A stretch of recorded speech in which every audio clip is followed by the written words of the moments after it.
Muy bien. Entonces, vamos a ver esos fundamentos que son principios básicos de la Biblia eh, que vamos a estar estudiando durante estos días. Son básicos, muy básicos de la Biblia, pero tienen un gran significado para todos nosotros. El objetivo de mi clase esta noche es comprender los principios fundamentales del evangelismo en el Nuevo Testamento y cómo estos se aplicaban en el contexto de la iglesia primitiva. Eh, y primero vamos a definir qué es evangelismo. Mi clase está un poco centrada más en la Biblia, más que en principios prácticos, pero va mucho a lo práctico también. Pero ¿qué es evangelismo? ¿Qué es hacer evangelismo? ¿Qué podemos nosotros entender como hacer evangelismo? Hacer evangelismo significa la proclamación de las buenas noticias. De hecho, la palabra evangelismo viene eh, de la palabra evangelio, y la palabra evangelio, que en su original bíblico, en el idioma que se escribió la Biblia, es evangelion, que viene de la palabra ángelos o ángel, así como es mi nombre, que literalmente significa proclamación o el que proclama. El ángel o el ángelos es el que proclama. Y el evangelio es una proclamación de una buena noticia. Entonces, según Marcos 16:15, el evangelismo es la proclamación de esa buena noticia. ¿Cuál es la buena noticia? La buena noticia es que la salvación se llega a través de Jesús, que nosotros podemos tener esa oportunidad de experimentar esa salvación y de que hay algo nuevo que ha ocurrido. Y en la iglesia primitiva, este fue un gran impulso que recibió la iglesia. La iglesia entendió y estaba clara, muy clara, de que la época en que ellos vivían era una época especial. Solamente, escúcheme bien, solamente han habido dos épocas en 2000 años de historia que tiene el cristianismo en la cual la iglesia ha creado una conciencia de que hay un cambio en la estructura temporal, un cambio en el esquema de tiempo. La primera es con la iglesia primitiva, cuando esa iglesia está convencida de que el tiempo ha cambiado y muchos de ellos entendieron que ese cambio temporal tenía que ver con el fin del mundo. De hecho, cuando tú lees las cartas de Pablo, por ejemplo, la carta de Pablo a los tesalonicenses, Pablo habla como si Jesús viniera en sus días. Cuando Pablo se está describiendo la venida de Jesús, él no se incluye entre los muertos que van a resucitar primero. Pablo dice, y nosotros los que estemos vivos seremos arrebatados. Primera de Tesalonicenses capítulo 4. Seremos arrebatados y viviremos, iremos juntamente con él. Entonces, eh, entonces, esa definición clara de que Jesús venía pronto era la seguridad eh, más fuerte que ellos tenían, y eso era el centro de su mensaje, un mensaje con urgencia. Les dije que dos veces en la historia. La segunda vez tiene que ver cuando Dios levanta o relanza su pueblo, proféticamente eso se puede probar, históricamente igual, y también en la teología del Nuevo Testamento está clara y en las profecías del Antiguo Testamento de Daniel, cuando Dios relanza lo que se conoce como el remanente, que nosotros nos identificamos con el remanente. Nosotros hemos dicho que a partir del cumplimiento de dos profecías temporales, una profecía que se cuenta de los 1260 años, que para nosotros han terminado al final del siglo 18 en el año 1798, cuando lo comenzamos a contar desde el 538, nosotros decimos que eso da inicio al tiempo del fin, da un indicio de que el tiempo del fin está comenzando. Y entonces el final de las profecías de los 1300 días, que nosotros le hemos interpretado hasta 1844, pues nosotros decimos que el tiempo del fin inicia porque el tiempo del fin trae consigo un periodo de juicio y el juicio final inicia en el juicio investigador. Entonces, son dos épocas cuando se proclama una noticia especial con una contundencia grande porque la iglesia está convencida de que tiene que decir lo que está pasando. La iglesia primitiva y el inicio del remanente. ¿Por qué? Porque hay algo importante y urgente que decir porque Jesús ya viene. Entonces, esa es la buena noticia que hay que dar. Y eso es el evangelismo. El evangelismo no solo es proclamar, el evangelismo tiene misión y tiene contenido específico. Y el contenido que es per- eh, que es pertinente al tiempo en que tú vives, es lo que se conoce como la verdad presente, que mucha gente la confunde mucho. Yo recuerdo que yo trabajaba en un lugar que no voy a decir, en una zona, porque tuve muchas iglesias, muchos barrios, muchas zonas por ahí en el norte, y yo iba donde una persona y quizás me escuchen, no sé si estará aquí, no sé, si se acuerda. Iba donde una persona y siempre me estaba preguntando por la verdad presente. Y vamos, ¿cuándo vamos a proclamar la verdad presente? Yo, ¿cuál es la verdad presente? La verdad presente es el tiempo, lo que hay que predicar hoy. Él quería que yo predicara de Babilonia, de las bestias y no sé de qué cosa. Y para esa persona, él reducía esa idea a esa idea lo que era la verdad presente. Pero cuando tú ves el libro Apocalipsis, nuestra verdad presente es la proclamación de que el juicio de Dios ya comenzó, de que hay que salir de todo lo que es el engaño que hay en esta tierra y que ya comenzó el juicio de Dios. Por ende, esas verdades, el evangelismo, que ha sido muy mal entendido, lamentablemente, la proclamación va acompañada de una misión y va acompañada de un mensaje, de un contenido de un mensaje, que no necesariamente ha sido igual en el curso de la historia. Por eso el propósito del evangelismo se concentra claramente en la salvación y la transformación de las vidas. ¿Para qué tú haces evangelismo? ¿Para qué? ¿Por qué? ¿Con qué? Todas las preguntas hay que responderla, ¿verdad? ¿Para qué yo lo hago? Yo lo hago para que otros conozcan la verdad que tengo que compartir. Les voy a decir algo, y aquí está el presidente de su asociación, buen amigo, y hay líderes de esta asociación. Escuche bien, todo, todo lo que la iglesia necesita tiene que servir para cumplir la misión. Se lo voy a decir de otra forma. Todo lo que tiene la iglesia que no sirve para cumplir la misión, no tiene sentido. Tremendo. Lo que la iglesia puede hacer, simplemente, simplemente es avanzar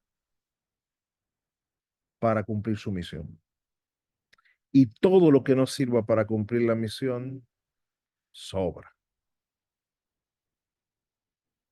No hace falta. No hace falta. No. ¿Por qué? Porque el único sentido que tiene la iglesia de existencia es proclamar el mensaje. El único. La iglesia no tiene otra razón de existencia. Y su propósito es la salvación y la transformación de las almas. Ese es su propósito. Así que evangelismo es proclamación y la proclamación siempre tiene un mensaje. ¿Alguna pregunta hasta aquí con lo que hemos hablado? Yo sé que somos muchos, muchos y quizás preguntar sea, eh, podemos invertir un poco de tiempo, el tiempo está muy limitado, pero yo, si hay algo que tengamos que decir hasta aquí, porque voy a seguir a la siguiente parte. Ya tenemos la definición y el propósito del evangelismo y ahora nosotros vamos a ver el modelo de Jesús para hacer evangelismo. Y eso ustedes se lo saben de memoria, pero yo se los voy a repasar. Yo sé que ustedes son personas muy, muy inteligentes y han escuchado esto muchas veces, pero eh, eh, ¿cuáles son? Primero, Jesús siempre tenía un contacto personal. La parte fuerte de Jesús tenía que ver con lo personal. Eh, y Jesús siempre iba donde las personas lo necesitaban. Y vemos varios ejemplos. Jesús predica, por ejemplo, para una multitud de más de 5.000 personas en varias ocasiones. Y Jesús también eh, predicaba para una persona, predicaba para los 12 apóstoles, predicaba para los 120 discípulos que andaban con él. Pero Jesús siempre, aunque estuviera en la generalidad, siempre su mensaje tenía una connotación personal. Jesús también tenía una compasión genuina por la gente. Y no vas a lograr ninguna efectividad honesta en el evangelismo a menos que tú no estés completamente interesado en las personas. Debe tener una, una compasión por la gente. El que no ama a la gente no hace un evangelismo sólido. Y para yo amar a las personas, yo tengo que estar muy, muy cerca del Señor y sentir como Jesús sintió también esa, esa compasión y esa cercanía para los demás. Siempre una compasión genuina. Jesús utilizó parábolas y ejemplos prácticos. ¿Por qué ustedes creen que Jesús utilizaba parábolas y ejemplos prácticos también? Jesús lo hacía precisamente por la compasión que tenía por la gente, porque Jesús quería conectar a la gente eh, con sus enseñanzas y para poder hacerlo tenía que ir directamente facilitarle los procesos. Y la manera más importante de facilitar dichos procesos era a través del uso de las parábolas, de ejemplos prácticos, etcétera. Y otra cosa bien interesante es que Jesús eh, siempre apuntaba al discipulado. Jesús siempre, siempre pretendió hacer discípulos. Y yo pienso que voy a decir algo probablemente traiga, no sé, a veces, acuérdense, yo vengo de las iglesias, he trabajado mucho tiempo como pastor de iglesia, trabajé muchos años y trabajo formando pastores en toda la división. Sabes que muchas veces el evangelismo se centra simplemente en tener resultados rápidos y visibles, lo cual es importante porque la iglesia temprana, cuando bautizó, los contó. En el gran primer bautismo que hizo la iglesia cristiana, los contó. Dice, bautizamos 5.000 y los registró en el libro de Hechos de los Apóstoles, capítulo 2. Pero la esencia del evangelismo no es, y quiero decir esto con mucho cuidado, pero con responsabilidad. En la Biblia, la esencia del evangelismo no es acercar la persona a Dios solamente, a través del bautismo o a través de acercarlo a la iglesia. El evangelismo no termina cuando una persona se bautiza. La esencia del evangelismo es el discipulado. Por eso Jesús siempre trabajó creando discípulos. Y los discípulos de Jesús, otros discípulos. Y los discípulos de los discípulos, otros discípulos. Y así se formó lo que nosotros conocemos como la iglesia. Miren, el núcleo es Jesús. Jesús llama discípulos. Dentro de los discípulos elige 12 que no eran los únicos discípulos de Jesús. Jesús tenía muchos discípulos, pero elige 12 a quienes llama apóstoles. Y estos a su vez, cada uno sabe que lo que tiene que hacer es otros discípulos.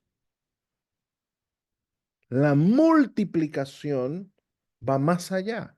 Obvio, tengo que predicar, tengo que proclamar, tengo que enseñar, tengo que bautizar, pero también tengo que discipular.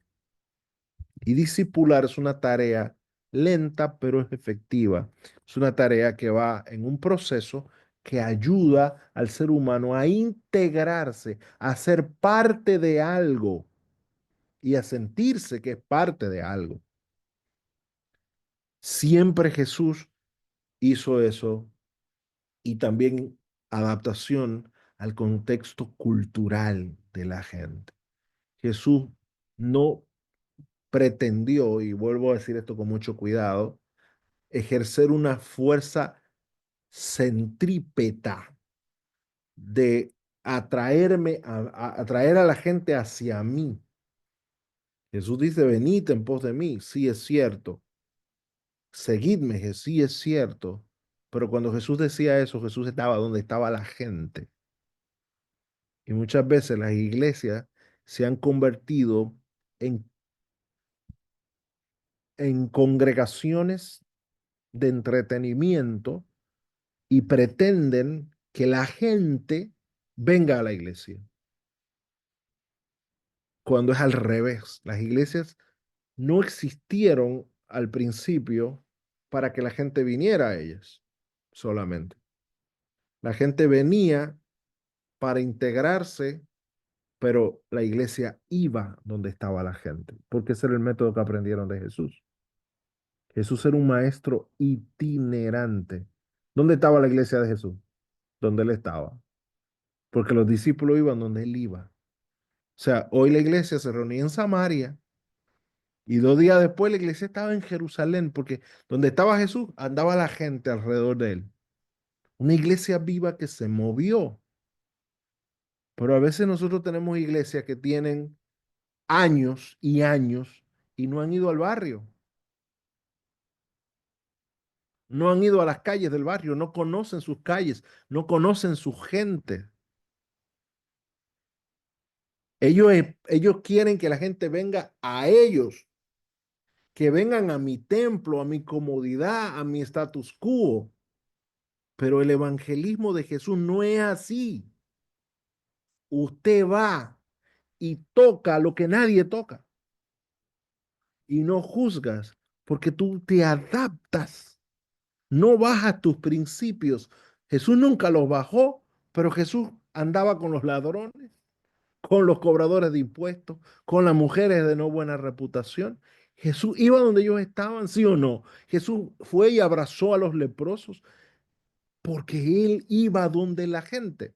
Pero ahora la iglesia cree que la fuerza está en yo tener un templo hermoso, cómodo, atractivo, con buenas luces, con buenos bancos, con buen aire acondicionado, para que la gente venga donde mí. Y eso está bien hasta cierto punto, pero la esencia del evangelismo es centrífugo, o sea, lo que está nuclear, lo que está centralizado aquí, tiene que salir. Jesús dijo, id. Jesús no dijo, llamen. Jesús dijo, vayan, vayan. Y yo puedo conocer, yo te puedo citar varias iglesias porque conozco muchas, varias iglesias de mi asociación del norte, que están centralizadas en un lugar y a su alrededor hay comunidades completas donde no hay ni un solo adventista. ¿Y quién va a ir a esas comunidades? ¿Están esperando que vayan para donde ti?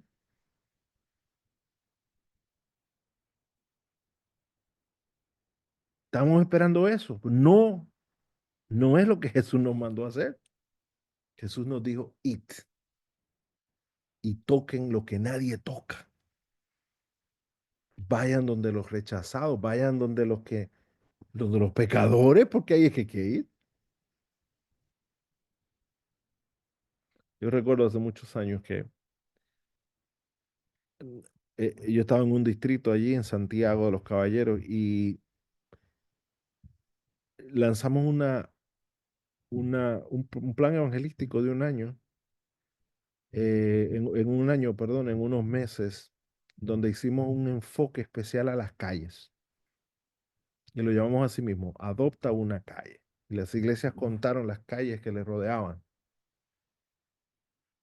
8 o 9 iglesias ahí en un barrio. Y eran 7 iglesias, 7 u 8 iglesias. No recuerdo ahora cuántas se integraron al programa, pero no eran todas. Y se integraron, contaron las calles y comenzaron a hacer programas especiales en las calles. Yo recuerdo que lanzamos una noche de bautismo, una sola noche. Y en una noche, en 2 lugares, yo invité al presidente de la asociación, que no era Lorenzo en ese tiempo, yo estoy hablándole de 20, 18, 20 años atrás. Eh, Amén. Lorenzo estaba jovencito en ese tiempo todavía, era un adolescente. Y cuando invité al presidente a bautizar en una de las iglesias, yo me fui a otra. Y en esa noche el presidente y yo, solo los dos, bautizamos 105 personas en una noche. Yo solo bauticé 70, 68, 70 personas en una iglesia. Y permanecieron muchos de ellos. Las iglesias se llenaron. Había una iglesia que estaba floja en membresía y se llenó, se llenó, se llenó. Lamentablemente, tiempo después, escuché después que salí que se dividió esa iglesia, pero la idea es, ¿qué poder tiene la iglesia cuando la iglesia va donde están los demás? La iglesia va. No esperes que la gente venga, porque no es el método de Cristo. La iglesia primitiva, ¿qué hizo? Lo mismo que Jesús. Pero la iglesia primitiva, igual que Jesús, hizo predicación pública. Pedro, por ejemplo, en el Pentecostés, allí Hechos 2, desde el 14 al 41, qué lindo. Pedro predica un mensaje poderoso, cristocéntrico, mesiánico. 5.000 personas aceptan, perdón, 3.000 personas aceptan entregarse al Señor. Público, pero también un evangelismo relacional. Felipe y el etíope, ¿se acuerdan cuando el etíope iba leyendo ahí el libro de Isaías, el rollo de Isaías y no entendía? Él fue y se interesó. Felipe no se puso a decir, "Ah, si él quiere que venga y me pregunte". No. Felipe vio la primera señal, vio a alguien leyendo la Biblia y dijo, aquí es. Y de una vez fue y le estableció una conversación. ¿Tú entiendes lo que lees? Un evangelismo de relación. Y hablando de evangelismo de relación, yo quiero que ustedes sepan que la primera responsabilidad de todos ustedes es su familia. No solo los que viven bajo tu techo, tu familia extendida también. También se hizo evangelismo en los hogares. De hecho, le voy a decir algo. En la iglesia apostólica no habían templos.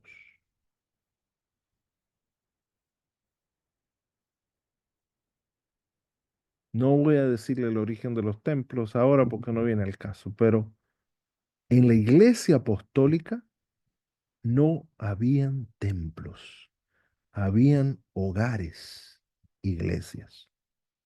¿Qué te dice eso? Número uno, que el evangelismo estaba muy centrado en los hogares. En Hechos de los Apóstoles tú lo ves siempre. ¿Te acuerdas del carcelero de Filipo? ¿Qué le dijo Pablo? ¿Qué dice el narrador? Perdón. Y se bautizaron y fueron salvos él y su casa. ¿Qué dice de Cornelio? También él y su casa. Un evangelismo centrado en hogar. Número dos, no existían las grandísimas congregaciones. ¿Por qué? Porque ellos entendían que era una pérdida de tiempo y de espacio. En lugar de tener una congregación grande, que uno se siente lindo en congregaciones grandes, porque tiene todo fácil y es grande. Pero le estoy hablando de la iglesia apostólica. La iglesia apostólica decía, en vez de nosotros estar aquí, vamos a dividirnos en 10 y vamos a avanzar el mundo, el mensaje para 10 lugares al mismo tiempo. Qué bueno que pensaron así. ¿Por qué? Porque ese grupito que estaba en Jerusalén en el año 31, escondido en el aposento alto, es el responsable de haber llevado el evangelio hasta hoy donde estamos nosotros, señores. ¿Qué hizo que el evangelio se multiplicara? Esa habilidad de tener iglesias hogares. Eran iglesias con congregaciones reducidas que desde que ya no cabían dentro de una casita, que no eran grandes en ese tiempo, pues nos dividimos y seguimos avanzando, avanzando, avanzando, avanzando, avanzando, avanzando, avanzando. Crecimiento. Usaron la apologética. Pablo, por ejemplo, en Atenas. La apologética es el arte de defender tu fe. Ahora, yo te pregunto algo. Para yo defender la fe, ¿qué yo tengo que hacer? Yo tengo que conocer mi fe también. Si yo no conozco lo que creo, yo no puedo defender lo que yo creo. No lo puedo defender. No lo conozco. Entonces, el evangelismo es más que proclamar un mensaje, una misión, un contenido. También implica que yo tengo que conocer ese contenido. Tú tienes que estudiar la palabra de Dios y conocerla. Conocerla, como un muchacho ahí de ahí de la Asociación del Norte también hace muchos años, él ni se va a acordar de eso. Estaba estudiando medicina y había una materia que siempre la ponían el sábado. Siempre, siempre, siempre, siempre. Y este muchacho estaba triste porque no la podía tomar. Era una materia que tenía que ver con psiquiatría, salud mental, algo así. Y el muchacho hablaba con el profesor nada que nada. Pero un día habló con el decano y los jefes de la carrera y pues trataron de ablandarle el corazón al profesor que solo enseñaba los sábados, un prominente psiquiatra del país. El tipo se sienta con el muchacho y le dice, pero ven acá, estas clases son esenciales, tú vas a perder tu carrera por no tomar una clase. Además, no son el sábado, son el viernes por la noche. Y entonces el muchacho le dice, no encuentra qué decir y le dice al tipo, al doctor, lo que pasa es que mi religión me prohíbe tomar clases el viernes por la noche. Y ese tipo se burló, era ateo también, se burló y le dijo, mira, pues dile a tu religión que tú no te vas a graduar de medicina. Por casualidad esas que son casuales, yo llegué sabiendo el problema y me senté con ese doctor a hablar. Pero cuando yo hablé, él no fue tan agresivo y yo le expliqué y le explicaba que por la Biblia y por el amor a Dios. Y él decía, ¿por qué él me dice que la religión? Yo le digo, él te habló mentira, la religión no le prohíbe nada. Es peor, es Dios el que pide el tiempo. no es religión. Y le digo, entonces es un mentiroso. Sí, te habló mentira, le digo. Cuando yo le expliqué y le expliqué la esencia, y me dijo, ¿y ustedes estarían dispuestos a morir por eso? Claro que sí. Él dijo, ya dígale que yo le voy a hacer los arreglos. Pero no los entiendo a ustedes, dice. ¿Cómo vas a defender lo que no sabes?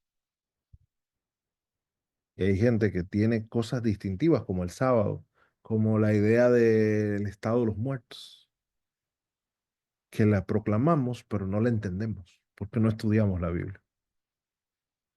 Y lo más importante, el evangelismo de la iglesia primitiva en gran medida tenía que ver con un testimonio personal, un testimonio personal, hermanos.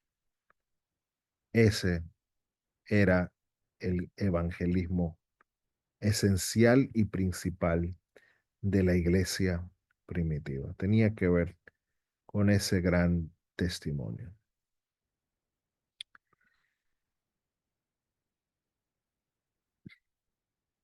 El rol del Espíritu Santo en el evangelismo, hermanos. El evangelismo tiene que ver con la convicción de pecado y la conversión. Y para que esto sea posible, necesitamos nosotros la intervención del Espíritu Santo para dos cosas. Cuando usted predica, el Espíritu Santo se necesita en doble vía. Usted necesita el Espíritu Santo usted para proclamar y necesitamos el Espíritu Santo para que toque el corazón de la gente. Porque el poder para testificar depende del Espíritu Santo, pero también el Espíritu Santo es el que convence al ser humano. Yo me acuerdo que mi primer trabajo con la iglesia, cuando yo era un muchacho, fue salir a dar estudios bíblicos en pareja. Pero a mí yo no daba estudios bíblicos. Mi trabajo era que mientras, eran dos cosas. Era dando la fe de Jesús, buscar el texto bíblico y mientras el otro explicaba el texto, yo tenía que estar orando para que el Espíritu Santo dirigiera el proceso. Y ahora yo pienso en eso y digo, qué coherencia. Tienes razón. Sin el Espíritu Santo no hay sentido para el evangelismo. Sin el Espíritu Santo no tiene sentido avanzar, porque el Espíritu Santo es el que pone en nosotros la habilidad y también el Espíritu Santo es el que toca el corazón del que escucha, el que convence de pecado y el que convierte. A veces eso creemos que somos nosotros los que ganamos alma. Una vez yo también estaba de pastor en un lugar de allá, de la Asociación del Norte también, otro distrito por allá lejos, eh, y había una iglesia que tenía un templo grande, bonito, pero la directora de jóvenes tenía como 60 años porque ella era la más joven. Yo tenía como 6, 7 miembros ahí, ya viejitos, bien lenta esa iglesia. Nadie quería ir a esa iglesia. Y un pueblo bonito, próspero, movido, un templo grande que cabía mucha gente, pero nadie iba a esa iglesia. Yo recuerdo que invitamos a alguien de Santo Domingo, de la capital, a dar una campaña evangelística a ese lugar y teníamos mucha esperanza, habíamos dado estudios bíblicos. Yo metí el distrito entero ahí por 2 o 3 meses, a ese pueblo, a reunirnos, a hacer cosas, a orar y nos metimos ahí. Y había mucha gente integrada en la predicación, preparando el camino. Llegó la época de la campaña, invitamos al muchacho, el muchacho vino y yo recuerdo que yo fui a visitarlo, al muchacho, para orar con él, llevarle unos materiales, ponerme de acuerdo con algunas cosas. Y después recuerdo que subimos al techo de una casa que tenía escaleras, así que subí hasta el techo. Yo recuerdo como ahora mismo, yo le estoy hablando de algo que pasó hace 21 años probablemente, 21 años. Y cuando yo estoy hablando con él ahí arriba, le digo, vamos a orar, porque esto no es fácil, aquí vamos a orar. Y él me dijo, déjeme orar a mí. Y él se pone a orar. Y él dice, Señor, tú sabes quién yo soy. Tú sabes lo que yo he hecho por ti. Tú sabes lo que yo trabajo.